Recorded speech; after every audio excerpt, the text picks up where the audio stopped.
Good morning, everyone. Welcome to another episode of the Skywatcher What's Up Webcast. My name is Kevin Legore. I'm the product specialist for Skywatcher here in North America. The What's Up Webcast is something we do every Friday, 10 a.m. Pacific, right here at the Skywatcher USA YouTube channel.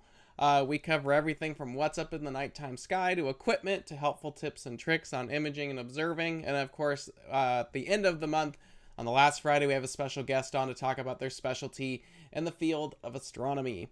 So, it's Friday again, and today we're actually covering a topic that we had to reschedule from the spring, and that is the Reflector versus Refractor episode. I know some of you have been waiting for this episode.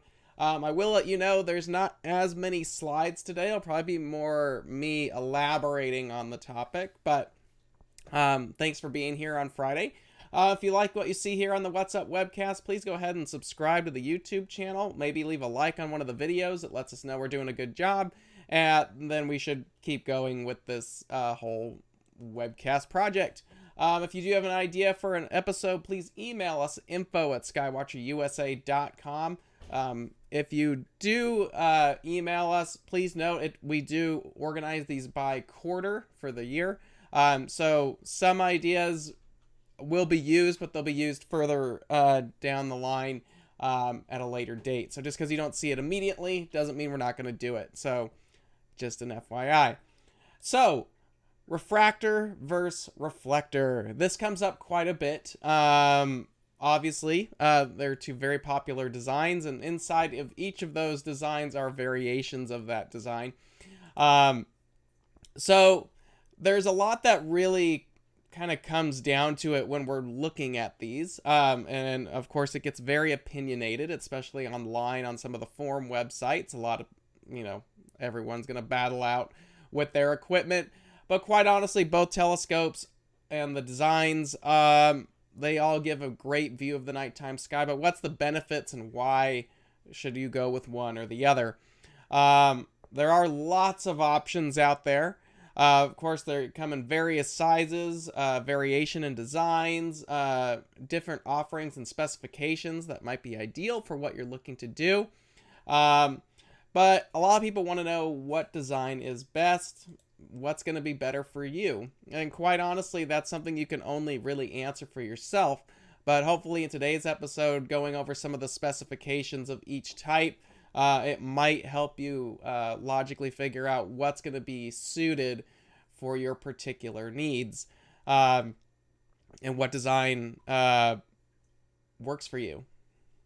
So let's start off with reflectors. So reflectors, of course, as you can say, they reflect. They use mirrors. I will note that today's episode is also going off of the assumption that you have basic knowledge of telescopes. So if you don't know what a refractor is, you don't know what a reflector is and all their variations, we have done past episodes where you can go over and understand those designs. There are plenty of information online. There's books. There's all kinds of really good information out there for you to understand the difference between the designs of telescopes that we're talking about. But we are going off of the assumption that you have some background knowledge for today's episode, jumping into it. So, like I said, reflectors focus light by using mirrors, generally a large primary mirror at the back of the telescope somewhere. These do come in a wide range of designs when we're talking about reflectors. Of course, the most popular one's the Newtonian, which would also encompass the Dobsonian, like the one that you see here. Very, very popular design. We have classical Cassegrains. Those also use parabolic mirrors. Usually very long focal length. They don't have any other additional optics like corrective lenses in them or anything like that. They're not too common nowadays, classical Cassegrains. There are some out there, but you don't see them that often. Of course, Schmidt Cassegrains, we've seen these for years. They're one of the most popular telescopes on the market. Celestron, Meade, Takahashi has actually made Schmidt Cassegrains before. One. But there are various manufacturers over the years that have made the very popular Schmidt Cassegrain. I'm sure many of us who are watching either own one or have owned one at some point. But it's a very, very popular telescope design right now. Maxitov Cassegrains, of course, we sell those here through Skywatcher, and there's many other options out there. We have the Ritchie-Cretan using hyperbolic mirrors. There are a wide range of these obviously on the market as well. There's the, real basic ones that you can get, and then there's the real high-end ones that are also available out there. And then, of course, there's also corrected Dahlkirkhams, like what you see with Planewave. And then the list really goes on, because you have standard Dahlkirkhams. I'm sure there's some. There are a lot of variations with reflectors. So, but it's basically a telescope that is fundamentally using mirrors to bring your object or image to the focus point. So, generally pretty popular design. But there's a lot of options out there with that. So let's take a little bit deeper dive in just understanding a reflector. Like I said, most of you probably already know what this is, but reflectors use a large primary mirror to focus light that generally goes onto a secondary mirror of some kind. This is a basic Newtonian design. Light comes in, hits the primary, goes to the elliptical flat secondary and out the side. With a Cassegrain, light would come in, hit a flat secondary, and go back through a hole in the primary, or it would use a curved mirror and then back through a hole in the middle of the primary mirror. But again, it's all primarily using mirrors to achieve your image at that point. Now, one of the things about a reflector that comes up a lot is because a reflector has a secondary mirror, it has what we call a central obstruction. It is not an unobstructed telescope. Now, there are variations of reflectors, kind of more oddball designs out there that do not have an obstruction in the center of they still use mirrors, and they use different ways to bounce the light around using various mirrors, but they don't have a secondary obstruction in the middle of the light path. With a reflector, when light comes in, light also hits the secondary optical component, as well as whatever the support system of that optical component is. Like a Newtonian, we have a secondary spider. That's the 4 veins. Some of them have 3 veins. Whatever. Light is hitting that and being scattered throughout the system there. So when you have a secondary in your system and you do have the scattered light, it can cause not only light scatter, but it can also reduce the contrast a little bit on there.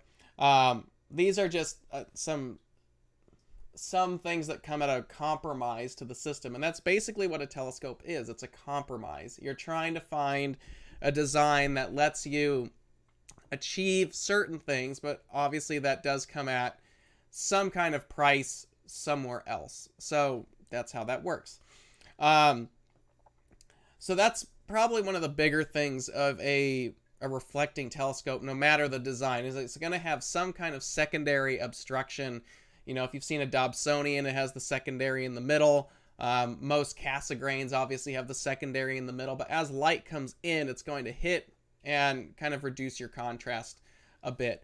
But where reflectors make up with that is the ability that mirrors can be made to almost any size. So larger aperture is going to actually allow you to resolve finer detail, therefore making up for some of that scatter. Because if you have a smaller telescope that doesn't have an obstruction, like a 4-inch telescope that has no obstruction, and you compare that to a 10-inch that does have an obstruction, the 10-inch is going to win. That's just straight physics, because it has more resolving power than the 4-inch does. Now, one thing that does come at a price, and this is regardless of whatever design you have, the larger the telescope is going to be, the more affected it will be from the local scene conditions. Usually when you start to get telescopes, every telescope is going to be affected by whatever the atmosphere is going to do that evening. But the bigger the telescope optic is, the more it's going to be affected. So If you're using a lot of these small little refractors that are on the market right now and doing imaging with those, odds are you're never really seeing the limitations from the local conditions because you're not magnifying that enough. As you go larger, you will start to see that, because as the telescope increases, it's magnifying more imperfections that are occurring in the atmosphere that evening. This is why large telescopes like observatory telescopes are located on mountaintops where the seeing conditions are generally very good. And I'm not talking about darkness when it comes to seeing either. And if you're not really sure what I'm referring to as far as seeing and the stability of the night sky, we have done an episode about that. A lot of people think that when we're talking about seeing conditions, we're talking about the darkness of the sky. That's completely irrelevant. It is helpful, of course, but it's irrelevant to how calm the night sky is or how transparent the sky is. So the larger the telescope, regardless of the design, the more affected it's going to be by crappy conditions. Now, this is more apparent in reflecting telescopes because it's very easy to get a reflecting telescope that's, 14, 16, 18, 20, or bigger. It's very easy to find one of those telescopes, whether you own it or you get to use it or whatever, or you want to buy one. It is not difficult to find a telescope that is easily half a meter or bigger in aperture. And when you start talking about telescopes of that size, they are more affected by the seeing conditions. So, and this also comes down to visual or imaging. So, if you're looking to invest in like a 20-inch plane wave, first off, congratulations, good for you. But you want to make sure that that is going to a location that is going to be able to support a telescope of that magnitude. Those are generally better suited where the seeing is actually really good. And from an imaging perspective, if you are using these larger reflectors, you want to make sure you have a camera that's going to match up to that system. They're generally longer focal lengths. You're going to need a camera with bigger pixels in order to match up with the local seeing. That's getting more and more difficult nowadays because camera sensors are using smaller and smaller pixels. So that's one thing to think about. So they do collect more light, which is excellent for visual. A major advantage to like a reflecting telescope is it's very easy to make one that's fast. And this is another thing that I'm talking about where you kind of want to know some of the terminology of telescopes. Fast meaning it focuses light to a focus point in a shorter distance than a longer telescope does. Now, modern day technology has actually helped us produce faster primary mirrors. This is where we have telescopes like the Rasa from Celestron or Hyperstar when it's hooked up to one of the Schmidt-Cassegrains where you're running at f2. You have telescopes like our Quattro Newtonians, they're f4. Or you can use correctors like the Starizona Nexus, which drops it to f3. The ability to make a telescope that has the focal ratio of under f4, like f3.8, 3.6, 3, 2.82, these incredibly fast systems, that is really done thanks to the technology and understanding of how to make a mirror to focus light to that point. Obviously, there's corrective systems, but in there to help correct for some of the aberrations that occur when you have a fast optical system, but it's very difficult to make a lens that would be able to do that. You can do that with a camera lens, but there's like 15 elements inside of it. The fact that a reflector could be made to f3 and only have 2 mirrors and a corrective element inside of it, you can't really effectively do that well in a refractor system. So that is one of the advantages as well to a reflector, is you have the ability to make faster optical systems for imaging, maybe for visual if you're going to do wide field work or you want a daub that's kind of shorter and more compact. The ability to have a telescope like that, of that aperture, is really only capable because you can make a mirror. Now, let me go into here really. Here's just some advantages and disadvantages of the reflector design. Obviously, this is very generic, and there's a lot. We're covering a lot of designs in this discussion here, so I'll try to break that down here. So the first thing, advantages to a reflecting telescope is larger apertures can easily be achieved. It's really easy to make an 8-inch, 10-inch, 12-inch mirror and have that big of a telescope. I mean, heck, if you want to go buy a 20-inch, 25-inch, 30-inch, like, if you've got the money, you can have it. So it's really easy to get a very large telescope, a large aperture telescope in the reflector design. Negative to that is these can become very ungainly and very difficult to move around. You might need an observatory. They might need to be permanently mounted. Whatever the case may be, this is going to be something, it doesn't really matter how big or what design the telescope. Eventually they get to some point where it just doesn't make any sense to throw it in your car and drag it off to a dark site on any given night. So, or it might take special setups like my 28. It requires a trailer. So there's stuff that comes along with it that you might need to consider as the telescope increases in size.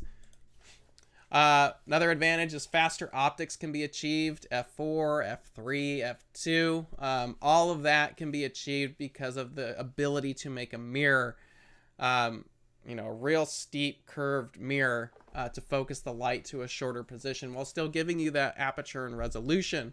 That's all thanks to being able to make a primary mirror. Now, one thing about reflectors is depending on what you're trying to achieve, this really comes down to like the imaging world as well. Some of these designs get very complex. You have reflectors nowadays that a lot of people want it to be fast, and we want to be able to correct a very large corrected field for these new modern day full frame and larger sensors. You want a really nice illuminated circle. Now you have telescopes like the Rasa, those are F2. That's kind of an exotic design. It can only be used for imaging. It can't be used for visual. It pops the light out the front of the telescope, not the side or the back. So, there's designs like that, or the new plane wave Delta Rho, the Delta 350 that they're coming out with. It's a 14-inch F3. It focuses light out the back. A little bit more complex. You have a massive secondary mirror in there, but that's all there to illuminate that big, I think it's like a 60 millimeter it's huge, 60 millimeter illuminated field. But that's to accommodate these sensors that are coming out nowadays. So as technology grows and as camera sensors become bigger and we want a better illuminated, better corrected field, you can do that probably easier with a reflecting telescope design, but you have to thinking outside the box. Some components might need to be bigger, more robust, especially when we're talking about a fast optical system. But reflectors do give more freedom to achieve those fast optical designs, and also illuminating larger fields for those sensors. I mean, you can really mess around with a lot of stuff to achieve that. But as that goes up, as the design becomes more complex, it's more expensive. You get stuff like the Riccardi Honder's design. Astrophysics makes one. Officina Stellare makes some. They're a very exotic design, very fast, usually around F3, and they can illuminate those big fields again. So they do a very nice job at making sure everything's corrected, but it comes at a cost because there's a lot of optical components to think about. A nice thing about a reflector, however, and this is more if we're talking like a Dobsonian, is you can make them yourself. You can learn how to grind your own mirror. I mean, you can make any telescope if you had the knowledge and the tools to be able to do it, but more often than not, being able to make like a Dobsonian is something that many people do in their own house. Maybe you start with a 6-inch or 8-inch mirror and you learn how to make a mirror. And then you move on to something bigger. But you can learn and make your own telescope It's not that difficult. It just takes some time and understanding, and that used to be a very popular way of doing things, and it might be going back to that way because, you know, the cost of everything has gone up, and if you want a big telescope nowadays, that's expensive. So maybe if you take the time to learn how to make it yourself, then you can save some of that expense and maybe get a dream scope, big aperture Dobsonian for a lot less money. But that's because you are putting your own time into making that. But that's an advantage of a reflector like a Dobsonian or a Newtonian. You have that ability. It's a lot easier to achieve that on your own than, say, other designs. Another thing about, probably, I wouldn't say it's a massive disadvantage, but things about reflectors is you generally, on occasion, need to check their optical alignment. Now, you should do this with every telescope, no matter the design, but collimation is something that comes up, especially if you're a Dobsonian or a Newtonian owner. You know, if you have a Dob, you're probably checking it every time you go out. If you have the right laser collimators and tools, it's not that big of a deal. But it's something that occasionally needs to be checked. You know, if you have like a Ritchie Cretion telescope, these affordable RC telescopes on the market, those can be kind of tricky to collimate for the first time. And this is something that you really just need to know and understand as part of the general maintenance of these telescopes. A reflector, on occasion, is going to need to be checked for its optical alignment, as with any other telescope. But because of the mass that we're talking about as far as the optical components, they should be checked more often. I have seen a lot of Schmidt-Cassegrain owners. They're like, I never have to touch it. And they are slightly out of collimation. Not much. And when you tweak it, it looks a lot better. But, you know, it's probably something that every now and again, it's probably not bad to just, when you're set up out there with like your Schmidt-Cassegrain, like your C8 or C11, put it on a bright star while things are cooling down, just rack it out. And if it looks out of collimation, just tweak the secondary a little bit. But it is part of the general maintenance of a reflecting telescope to have to collimate more often than, say, other designs like a refractor. It's not the end of the world. It's not scary. I understand the first time if you're not used to messing around with mirrors and stuff like that. But if you take the time to understand what you're doing and you have the proper tools, collimation isn't a big scary thing. And there's a lot of misconceptions out there on these fast telescopes. For example, like my Dobsonian, my 28 is an f3.3. There's a lot of misconceptions out there that a telescope like that is harder to collimate than an f5. And quite honestly, it's no different. And if you have the right cells holding your optics, it's really not that difficult. You have the right tools and the good optical cells holding your optics, it's really not a big deal. So collimation isn't scary. It's just something that comes with the territory of owning a reflecting tile, or really any telescope, but more often a reflecting telescope needs to be checked every so often. And then if you own a Dobsonian, probably sorry guys, probably every time you set up, just to make sure you're getting the crisp images that you're looking for.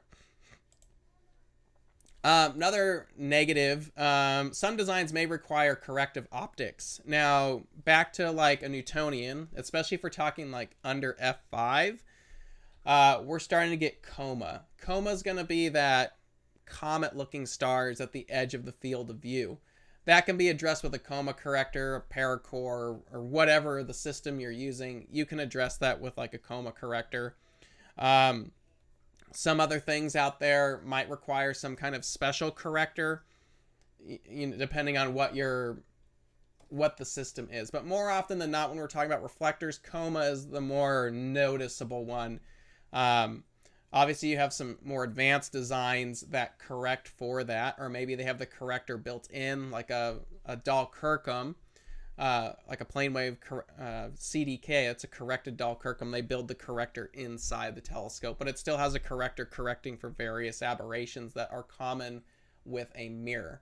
So not a big deal, but that may be something to think about, especially if you're getting into like these really fast Newtonians. You're going to probably want a coma corrector to get those pinpoint stars out to the edge. Not a big deal, just something to think about when you're going on. Now, one of the last advantages, at least right now, for a reflector is, again, that higher resolution. If you're really into like lunar or planetary imaging, and you look online and you see like what the master imagers like Christopher Go and Damian Peach, those gentlemen are actually using big Schmidt Cassegrains, generally like a C14 or something in that nature. You want the long focal length, high resolution of that aperture to really be able to do that. You can do nice planetary imaging with smaller equipment, but having that resolution of that aperture really backs you up, especially as you start to get really long focal lengths and magnify a bunch of stuff. Because as you start to magnify more and more, the image is going to get dimmer and dimmer. So having that aperture there to back you up is very helpful. And then you can also be able to resolve some of those finer details. Maybe there's details in the moons that you want to catch, or whatever the object may be. But that is a big advantage of the reflecting style telescope, is it has the ability, because of the bigger mirror, the ability to easily make a mirror in a large aperture. It gives you that resolution where you can see fainter things and you can resolve finer detail. So those are some big pluses when you have a reflecting telescope. Now, refractors. Refractors, of course, many of you all know, use a lens to focus light to a point. They are really known for their sharp, high contrast images. And you've probably seen many telescopes are compared to a refractor. You'll always hear people be like, wow, that's a refractor-like image, you know, if you're not using a refractor. Maybe if you're using a real sharp needle point stars. A lot of things, the refractor, as far as image quality, generally sets the bar pretty high. So people like to compare that to a refractor. So these obviously have various designs. We have the achromat and the apochromat are the most common two designs on the market. And then, of course, you have like the Petzavals and stuff like that that are all built in there. But there's two major designs of a refractor out there. So understanding refractors, again, a lot of this is probably very common knowledge to you. Refractors use an objective lens to focus light to a point. There you go. Sometimes it's a doublet where it's 2 pieces of glass. Sometimes it's a triplet where there's 3 pieces of glass. Sometimes it's a Petzaval where there's 2 in the front, 2 in the back, or some variation of that. Anyway, it's a lens that focuses light. It's what Galileo did. That's how it works. The big advantage of a refractor is there's no secondary obstruction. Light goes through the lens, and that's focused down to the focus point at the end of the tube. There is no mirror in the way to scatter any light. And because of that, they're generally better contrast per their size. Refractors provide some of the nicest images of the planets that you'll be able to see because they have that real nice high contrast look to them. Refractors, a big advantage is they really require very little maintenance to them. There's very few things you have to do to a refractor. Maybe you have to check the alignment of the lens every so often, but if it's built well, you probably don't have to touch it very often. It's probably not bad to check it maybe once a year if there's an issue going on, but odds are your refractor is going to be able to hold its alignment without any problems. Now, one of the shortcomings of a refractor is they're often not found larger than 6-inch or 150 millimeter in aperture. You can get them bigger, but it gets pretty pricey really quickly. It's not uncommon for a 6-inch, apochromatic refractor to cost, $7,000, $8,000+ for one of those telescopes. A 7-inch apochromatic refractor nowadays is probably going to be $18,000 or more. And that's a 7-inch aperture telescope. You can buy a crazy big reflector for that amount of money. But that's because it's just, excuse me, what needs to be done for the raw materials to make a telescope of that size. Now, if it's an achromat, you can still get a 6-inch achromat for, under $2,000 with a mount. Like the Celestron C6R is a fantastic option for that. And there's some other options on the market as well, but you can still get a nice refractor for not a lot of money, but it'll probably be an achromat. And we'll get into the shortcomings of that actually right now. So obviously one of the major advantages of a refractor is you're going to get that sharp, high contrast image. No central obstruction, real pinpoint stars, no scatter, or anything like that. Now, one of the issues with some of the refractor designs like an achromat is they don't have the more exotic glass inside the lens. Objective lens. So because of that, you are going to get nice sharp images. I've had one of the best views of Mars I've ever seen through a 6-inch achromat.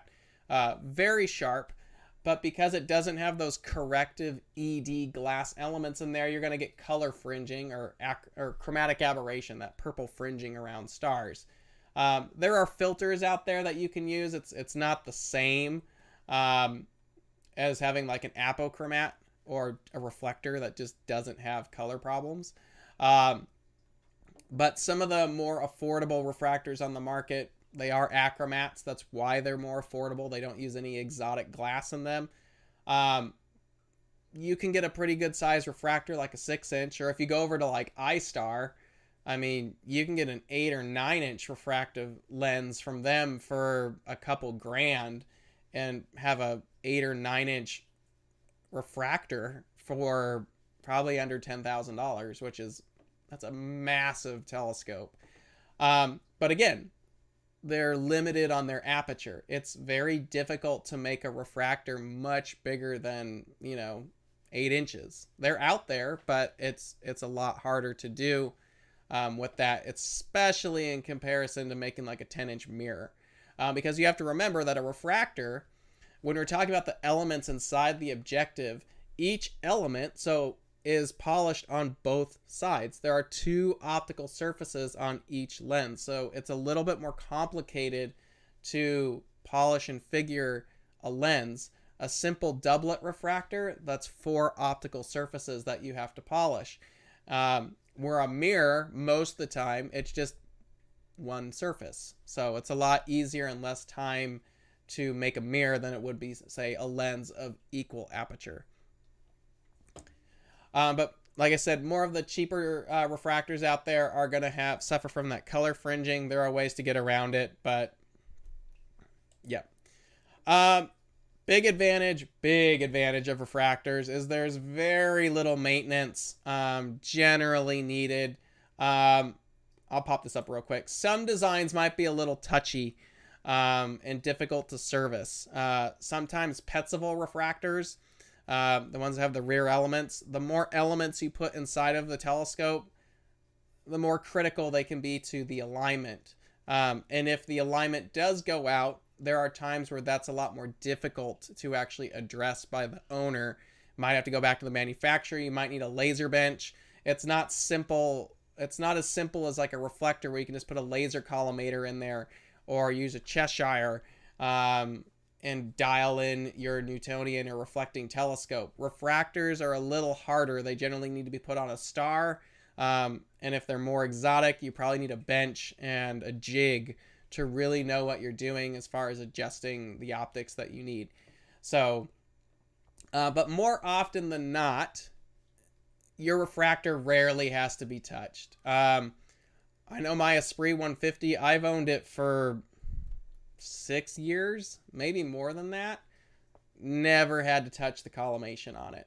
And I'm sure there's a lot of people out there that have really nice refractors, probably haven't had to touch the collimation on it. And if you do, maybe it's a tweak. But a lot of times you really don't have to mess with it. Maybe clean the lens once a year, if you got it and you use it a lot and there's a lot of dust on it. But you probably shouldn't have to touch it. So refractors are nice because they're very low maintenance in comparison to like a reflector. You generally don't, other than cleaning the optics maybe, like I said, once a year, you probably don't have to ever touch it. which is probably for the best as well. You really shouldn't have to mess with your optics very often. And if you don't really know what you're doing, it's probably best you just don't mess with it at all. But if you're thinking about getting a telescope, maybe you want to get into imaging. A refractor is a very nice system to have because there's not a lot of thought process that goes into it. You have the refractor tube. It's going to give you some nice images. Maybe it has like a corrector to correct field curvature, which isn't a big aberration.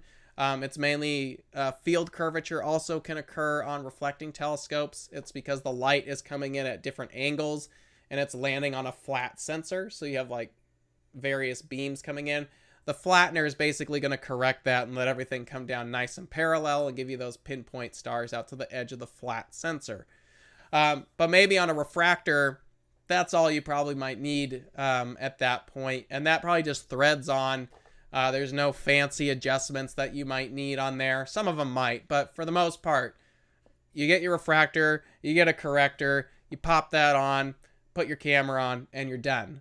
There's not really anything special you've got to do. Maybe you've got to get your back focus right, but that's going to be for any kind of corrector. But for the most part, a refractor is really plug and play. You get it out of the box, throw it on the mount that night, unless you got clouds because you got a new telescope. For the most part, you are ready to rock and roll and don't really have to touch anything about it. So a refractor is a very nice thing to have, especially if you're a beginner and you don't need to be messing with optics. Another big advantage, especially modern day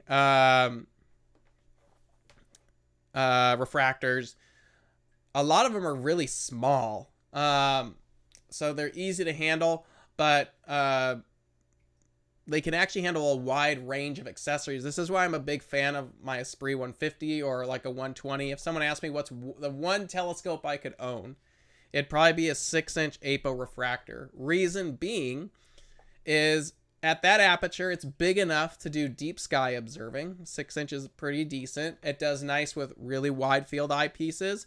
It does really nice with high magnification for planets and the moon. I can easily put a solar filter on that. Almost any kind of solar filter will fit on a refractor or is suited for a refractor. So there's all that. I can do imaging on it. It's just a really multi-role system. So refractors are really nice in that stance they do a lot in one system, and the ability to do a lot of things isn't complex or difficult to use. Now, one of the big limiters, I know there's some questions I'll get to you guys in just a minute. One of the major limiters of a refractor, especially compared to a reflector, is aperture. This is the shortcoming of refractor designs.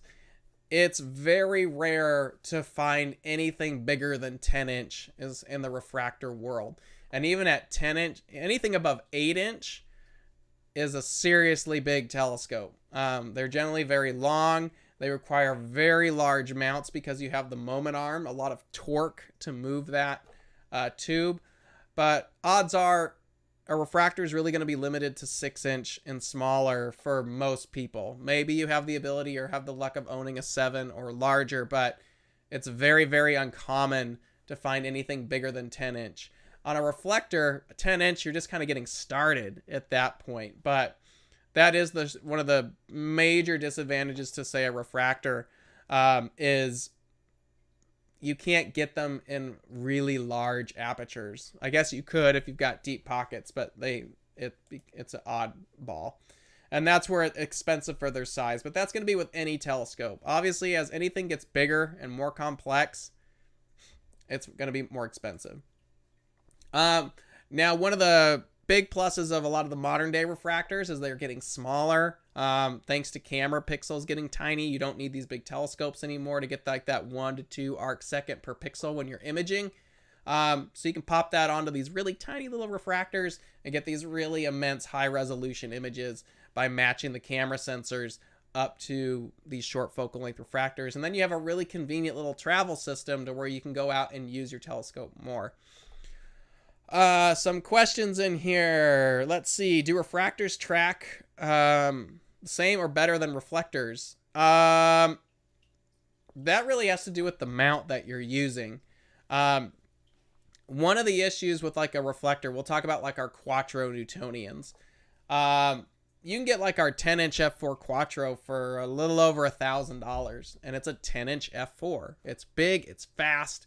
It's got the high 1,000mm focal length, so really high resolution. However, because the tube is affordable doesn't necessarily mean the mount that's best suited for it is going to be as affordable. So really this comes down to the mount, and you always want to have something that's going to be bigger than you might need. So a refractor, this happens a lot on our Star Adventures, by the way. You get a little mount. Sure, your refractor only weighs 5 pounds or whatever it is. It's under the payload limit. But a lot of times with a refractor, the tubes are long and the weight is way out from the balance point. So it requires more torque to move that. So odds are a refractor is going to also need a bigger mount. So I don't know that they track any better than reflectors do, because it really comes down to how well you have paired your telescope to the mount and making sure that the mount supports whatever it is on there. You can have the best telescope in the world, and if it's shorted by the mount, it's crap at that point. Let's see, apo doublet or triplet advantages for imaging. That's a good question. So triplets, I like to say, have more degrees of freedom, or what I call it. So with a triplet, you have an extra piece of glass compared to a doublet, and that gives you better color correction capabilities over a wider range of focal ratios. So on a doublet, generally to get the color correction, when we're talking an ED doublet, generally to acquire the color correction you're looking for imaging, a doublet generally needs to be longer focal length. That's why a lot of ours are f7.5, f9, like on our EvoStar series. They're longer focal lengths because the longer the focal length, the better the correction can be when you're only using 2 pieces of glass. You only have 2 degrees of freedom at that point to get the color correction that you want. A triplet then adds an additional degree of freedom to work with. So in a triplet design, we can actually make it faster, which means your exposures are shorter. Maybe you can get away with a smaller mount. So that's a big advantage. So like, for example, our EvoStar 100 is f9. With its corrector for reducer flattener, it's f7.5. So that's not too bad. But let me do the math here real quick. But our Esprit 100 is f5.5. So that's a big advantage, because if we do the math here real quick,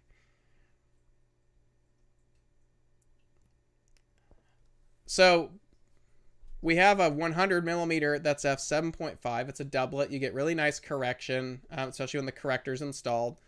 Or because the triplet allows us to make a faster optical system, that's f5.5. That means the Esprit is 2 times faster than the doublet is, because we can make that optical system shorter because it's a triplet. Now, that means your exposures are 2 times shorter, or you're getting 2 times the data in the same amount of time. So that's a big advantage of a triplet, is it gives you the ability to make faster systems, therefore making astrophotography faster and easier. Let's see. There don't seem to be many refractors above 1,000mm, which is also what most Newtonians cover for a fraction of the price. Yes. Focal length wise, you don't see a lot of refractors past that 1,000mm mark. Mainly because once you pass that, you're probably into a larger aperture system. Like a 7-inch f7, I think, is somewhere in the 1,200 mark. There are some 6-inch refractors out there that are like f8, so you're going to get a little bit more focal length. But if you want something that's like 1,500mm or 2,000mm, maybe you want to start shooting real small targets, that's really in the world of the reflector design, like a Cassegrain at that point. It's a lot easier to achieve that focal length, especially in a much more compact design. A 2000 millimeter refractor focal length on a refractor, that means the tube is that long. That's a 2000 millimeters is like 2 meters at that point. So that's almost 8 feet long. That's a lot of moment arm. I don't care how big the aperture of the telescope is. That is a lot of tube to have to swing around. Even if it's 3 feet, or even if it's a 3-inch refractor, it's still 2000 millimeters. That means that 2000 millimeters is completely stretched out in that tube. That's a lot of focal length that the mount has to then take care of. Where a 2000 millimeter reflector is like a C8. It's, this big. It easily fits on like a CGEM or EQ6R style mount. It doesn't need a lot of torque, and it's a lot more compact. So you can definitely get that a much more compact system because of the mirrors being able to fold the optical system. So it also comes down to just straight convenience. A reflector makes things easier when we're talking about longer focal lengths because you're folding the optical system at that point. I mean, if you have like a 14-inch Schmidt Cassegrain, you're like 3,900 millimeters. That's still a big tube. But I mean, if you had a refractor that was that long, it would be humongous. So sometimes it just makes way more sense to start incorporating the mirror design to bounce everything around. So yeah. Now, that's pretty much all I've got at this point. So ultimately, what I could leave you with is there is no design that's better than another. You really just pick what you're going to pick. What's the greatest way to go about it? Both. Just have both. We all have multiple telescopes anyway. You probably use your refractors for certain things and maybe your reflectors for certain things. They complement each other. So that's something to kind of take a look at. And honestly, the best telescope you will ever own is the one that you're going to use the most. So it doesn't really matter what the design is. As long as you're out observing or imaging the night sky as often as you can, that's the best telescope that you're going to get. There's some other questions in here. What's the best beginner skywatcher reflector, refractor for astrophotography?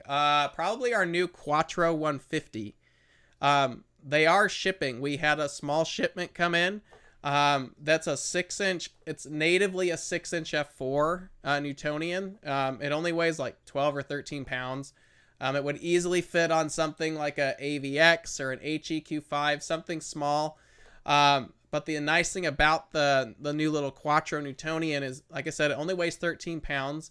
It's a 600 millimeter focal length telescope, and you get the corrector with it, which drops it to f3.4, which means you can catch an image with that telescope in 30 seconds and get some really cool stuff, or even a minute. And the ability of that telescope to being that fast means less requirements of the mount to track accurately, especially if you're just learning to auto guide.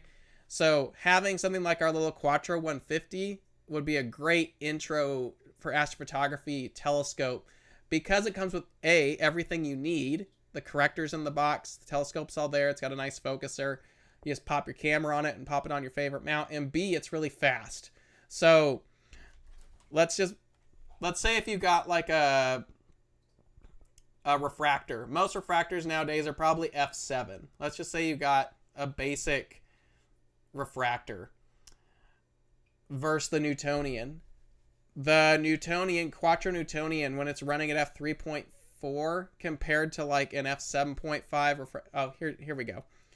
Our EvoStar 80 refractor is a 600 millimeter focal length telescope at f7.5. Our Quattro Newtonian is 600 millimeter at f4. So the focal length is exactly the same.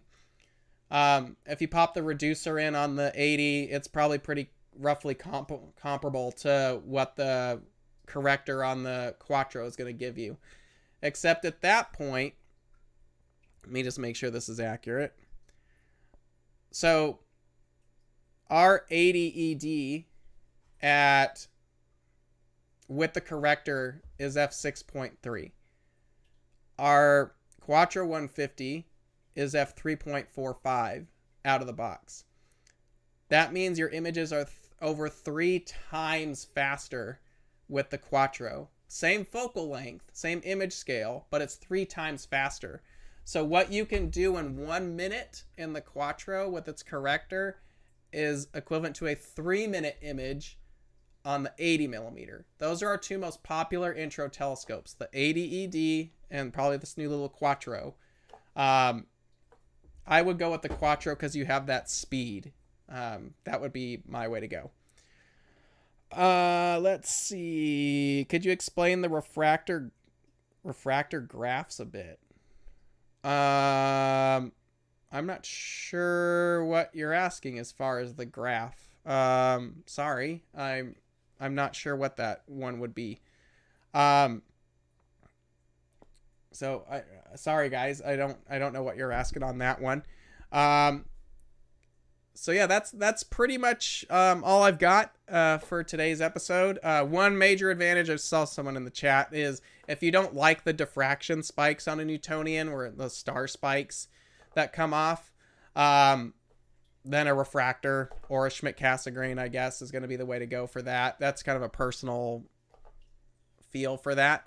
But yeah, so there's that. So anyway, I don't see any more questions out there. I'm sorry I couldn't answer the refractor graph question. I'm not sure what's being asked there. But if you have a question, you can always email us as well. Be happy to answer that for us.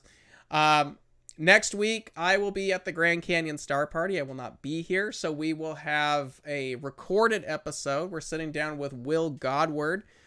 He's from Skywatcher Australia, and he's kind of like my counterpart in Australia. He's going to talk to us about nightscape, what it's like to observe from the southern hemisphere. Got some awesome images that he's going to show us. But he will be joining us next week. That is a pre-recorded episode, but it will be airing at 10 a.m. Pacific next week. Right here on the Skywatcher USA YouTube channel. And then the week after, we're diving in the What's Up for the Nighttime Sky in July. So we've got a bunch of cool stuff coming up as well. If you like what you see here at the What's Up Webcast, please go ahead and subscribe, leave a like on a video. And if you have any questions, email us info@skywatcherusa.com. Other than that, please have a good weekend. If you are at the Grand Canyon Star Party, stop by, say hi. I will be there later in the week on the South Rim. Come take a look through the 28. It'll be out there.